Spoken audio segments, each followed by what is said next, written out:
Followers scattered, momentum shattered. Only Peter follows along, trying to see what was to come. Betrayed, let down, abandoned by all the rest.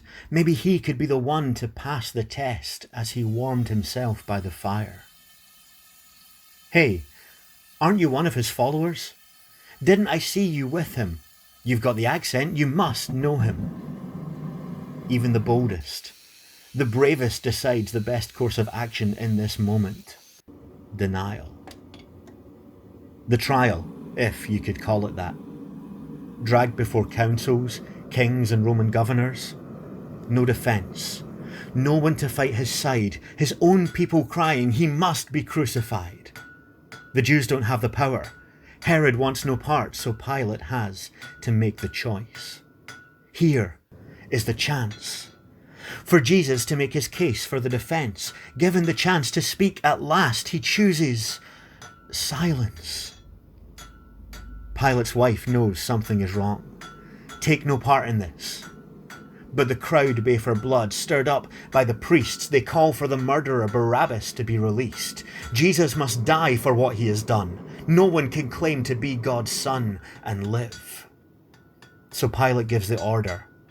Have him flogged and crucify him. Surely he took up our pain and bore our suffering. Yet we considered him punished by God, stricken by him and afflicted. But he was pierced for our transgressions. He was crushed for our iniquities.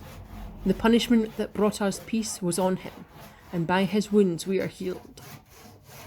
We all, like sheep, have gone astray. Each of us has turned to our own way, and the Lord has laid on him the iniquity of us all.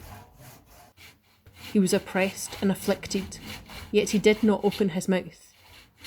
He was led like a lamb to the slaughter, and as a sheep before its shearers is silent, so he did not open his mouth. So he walked up to the hill called the Skull, so broken and beaten and bloodied that someone from the crowd had to help him carry his cross. 3 men stood condemned, 2 about to meet their maker and a crowd about to murder theirs. Tied to a tree, they drove in the nails. Screams and crying fill the air. Surely now, if he is who he claims, he'll call down the angels to loose his restraints, but Jesus just hangs there, as their hopes and dreams hang by a thread. Darkness. Sudden darkness all over the land as Jesus cried out one last time, "It is finished." Into a cold, dark grave he was laid. And for those who looked on, who had walked with him and talked with him, it felt like death and hell had won. But God's plan had only just begun.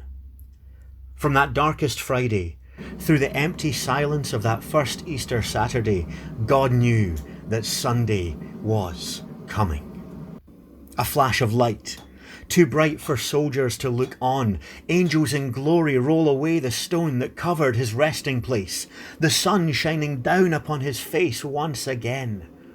The women, first to come to the tomb and finding it empty, run to tell the others, the first carriers of the gospel. So John and Peter run to see. Could it be? An empty tomb and strips of cloth are all for them to see, but it's enough to stir that hope in them again. And then Mary finds him walking in the garden. Mary. One call of her name was all it took for her to look and see the truth, that Jesus was alive. He had taken those nails and that rough wooden cross. He had taken the pain and suffering and loss, all that could be thrown at him, and stood victorious.